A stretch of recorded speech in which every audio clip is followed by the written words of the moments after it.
I'm going to take the liberty, Sadhguru, to do what I normally do on my television show, which is rapid fire round. Normally the end of this round… When I was young, I watched a lot of, Wild West movies. Right. When you fire, I also fire, all right? No, but… No, I promise you, this is not that kind of… You're not in my line of fire at all. I will not take the liberty of being that person. These are just quick questions which when I ask for one word, you have to stick to that. Because sometimes you have a tendency of not exactly answering the question asked. But you give such a profound and prolific retort back that it makes you very satiated. But in this case, my only request is that if it's one word, then it's just one word. Okay. And the end of this, normally, you get a hamper. But in the absence of a hamper here, you already have something, right? Yes. So, or this beautiful bouquet that is right next to you. But so there's no hamper, but you will get my utmost gratitude. Thank you. All right, very simply, what is the one thing that is essential to living a balanced life? Sense.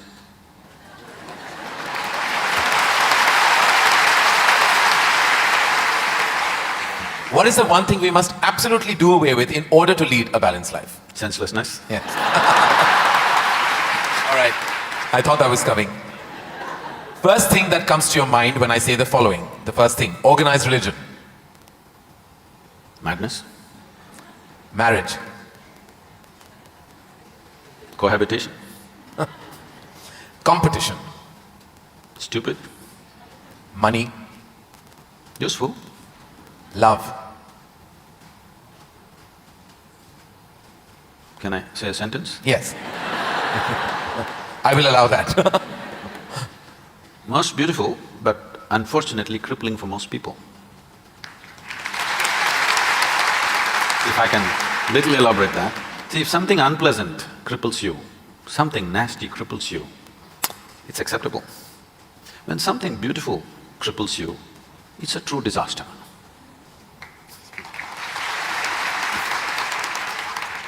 If you could ask one person, alive or dead, one question, who would you ask and what would that be?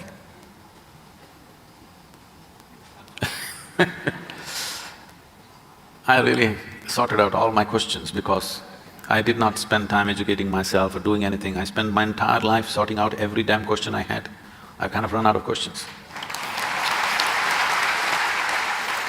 And you certainly have not run out of any answers and you never will. Best advice you have ever received? Nothing. Never? No.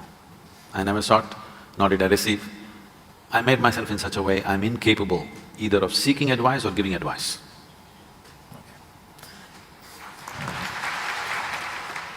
In an imaginary, completely hypothetical situation, if you had a day off with no commitments, no responsibilities, what would you spend the day doing?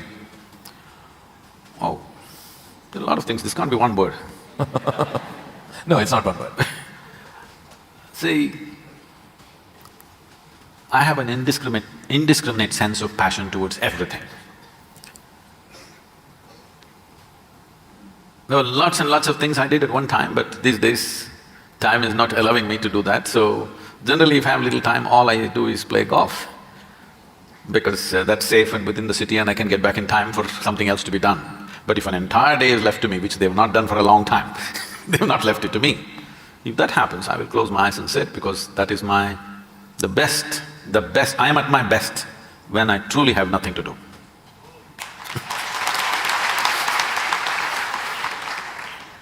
What is one thing you'd like people to remember about you at the end of your life?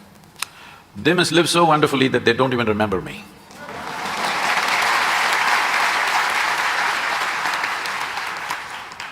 If you found a way to travel through time, where would you go? I'm kind of done with all those things. Your universe visited already, you have visas for every part of this ecosystem. If we can do some slow fire. Yeah. Because that's a question with many ramifications. This, for example, traveling in the world, we jetted around and now we want to travel to the Mars, we want to travel to another place. And now that's not enough, we want to travel into the past and future. All this longing is again exploratory in nature. Whether you go on vacation to Maldives or you want to go to Mars, it is fundamentally exploratory. Maybe you're also thinking of relaxation and pleasure and whatever, but essentially it's exploratory, otherwise why can't you do it here? It's something that you want to do, you want to touch another place. This longing is there in the human being only as long as the life that you are remains in a seed form. That is, it did not sprout and blossom. This happened when Adiyogi was expounding the science of yoga and talking about the nature of the cosmos, how it's related to your individual self and what you can do with it. Then the seven sages who were with him, they asked, what is the nature of this cosmos? How big is it? Where does it begin? Where does it end? So he laughed and said, your entire cosmos, I can pack it into a mustard seed. Because your ideas of time and space are essentially because you're living within the framework of your intellect. If you cross that dimension, then there is no such thing as time and space. Everything is here and now. So, traveling through time, space, no, it means nothing to me because it's difficult to express, difficult to articulate. If I sound little… I have a reputation of being very logical, but if I sound illogical or silly to you, you can blame it on my jet lag. I just come from United States after 6 weeks, so you can say maybe he was jet lagged, that's why Sadhguru is saying something silly. But I'm fine. I'm saying this because you can't fit the universe into your silly little logic.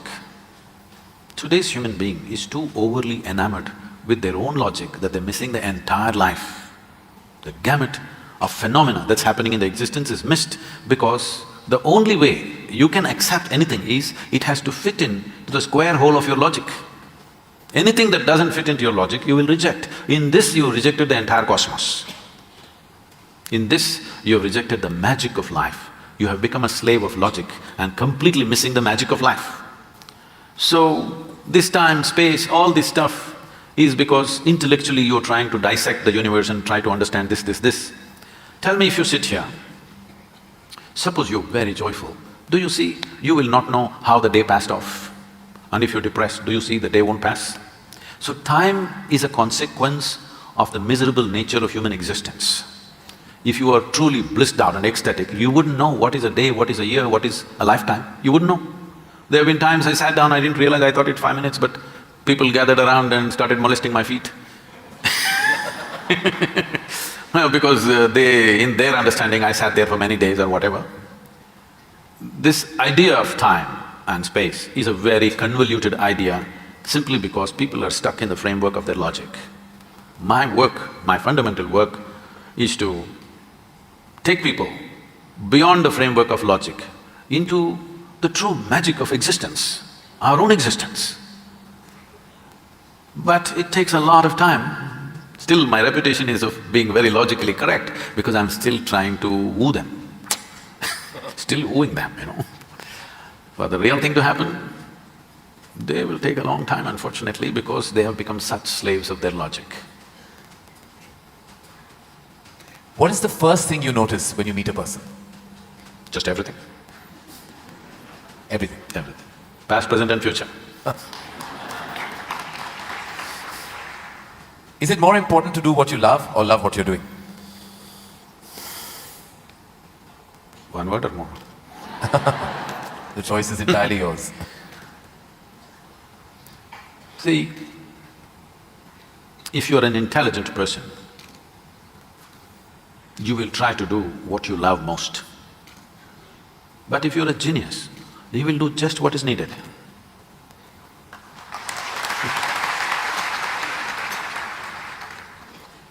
If you could be invisible for a day, what would you do?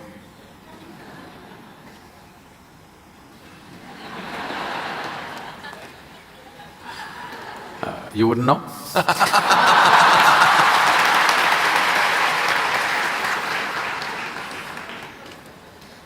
With due respect, what is your biggest weakness? Biggest?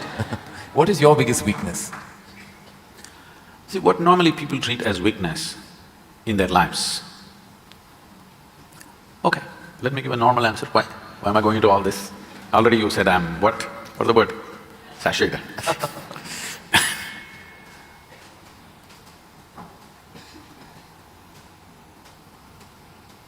My biggest weakness is, I love danger. Without danger, I cannot live. I need to do something which keeps me on the edge of being mortal, being alive and dead. I want to walk that line all the time. Every day I'm stepping on it one way or the other. Is it a weakness? I don't think so, but people think, Sadhguru, you should risk your life like this. But if there's no risk, I feel I'm not being… because most of the time in my life, for whatever I'm doing, I don't feel tested. It's only in moments of danger that I feel little tested. So my weakness is, I like to be stretched, you know. For all the time when I was riding across India and later on I started driving, my only wish was that to find a machine which will test my skills. Always found the damn things broke down if I took it to my limits. These days recently I'm beginning to get to do a few machines which are testing me, whether I can push it all the way or not. Maybe that's because of my age. If I had met them much younger, I think I would have managed to work around them. One thing the world doesn't know about you. They don't know a thing about me. That's a fact. And the one thing you wish you could change about yourself? Oh, I never looked at that. I could speak Hindi. No, I'm sorry, Marathi.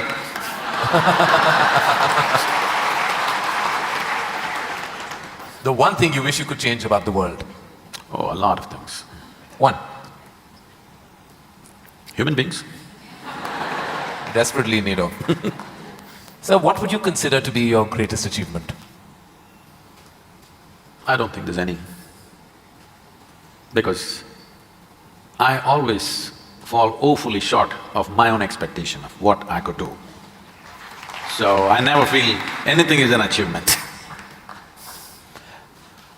Is there a song you love and can listen to all the time? Oh. I somehow… nah.